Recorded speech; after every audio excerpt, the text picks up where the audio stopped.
Hi, me from the editing room here, or I guess the same room, but I kept fucking up the intro before. I'm doing it now. Uh, Today's video is about a DM's participation in character creation. It's a lot more important than you'd think. If you're a player watching this and you think your DM could use the advice, send the video over to them.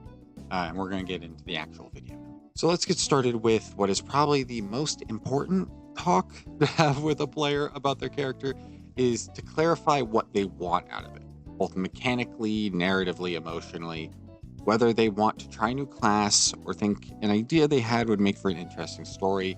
You understanding what they're looking for is far and away the most important part of this entire process. Because if you don't understand what they're looking for, you're always going to end up giving them something other than what they want. But this is also going to come in a manner of the most difficult part of this entire process I'm going to help instruct you through, because you are going to be responsible for tweaking details or trying to coax the player in the right directions to make sure that they're going to actually get the experience they're seeking out.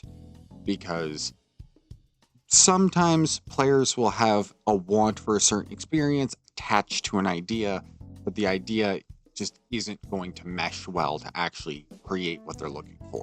And sometimes you're going to have to push back on their ideas, because sometimes, let's be honest, players think of stuff that is just bad for TTRPGs.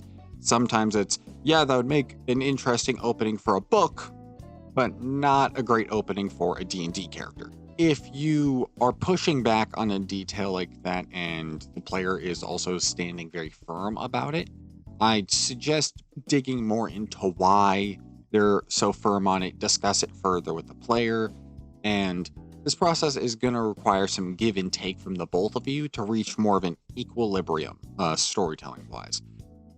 Next, we'll... fuck it. Backstories need to be reasonable and comprehensible, and I really fucking mean that. Anyone who's ran a game or two in, any system, but D&D more than anything, has ran into that one guy who will go into a campaign with the expectation and fucking attitude that the whole story is about them. They'll have fucking 30 to 70 pages of lore about their backstory that they expect you to bend your entire fucking world around, and will somehow apply to a level 1 character and also be the reason that they should have 20s in all stats. It's fucking stupid every time this problem comes up. And that person will be a menace at your table. Either have a very early talk with those types about, you gotta cut this shit back, or honestly just cut them, because they're going to be more of a problem than anything. These issues are the exact thing that we really want to avoid here. So before the players start making their characters, I really suggest you remind them that starting, at least D&D wise, level 1 is the beginning of their story.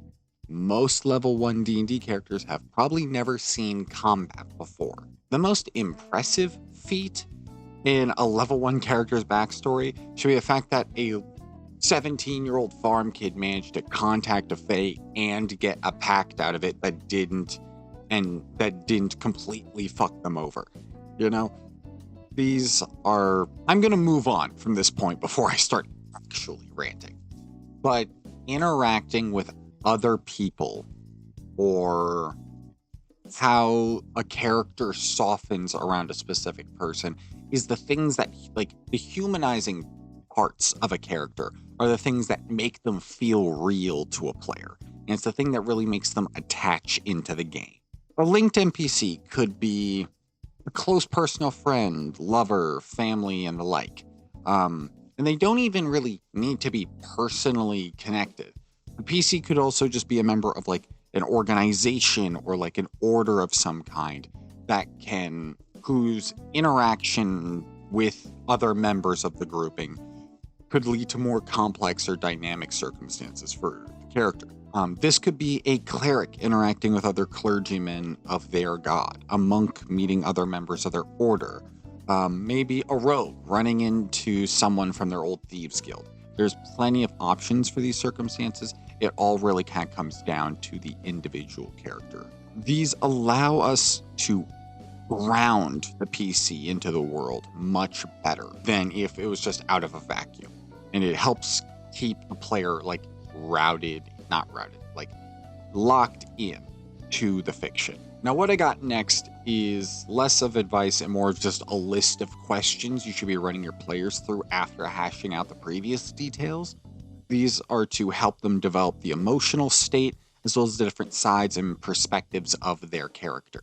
The most common issue I see with like role playing at the table is the player not having enough of an in-depth feel of the PC to actually do the role play. It's not always a case of comfort. Sometimes it's just they can't think of what the character would actually say.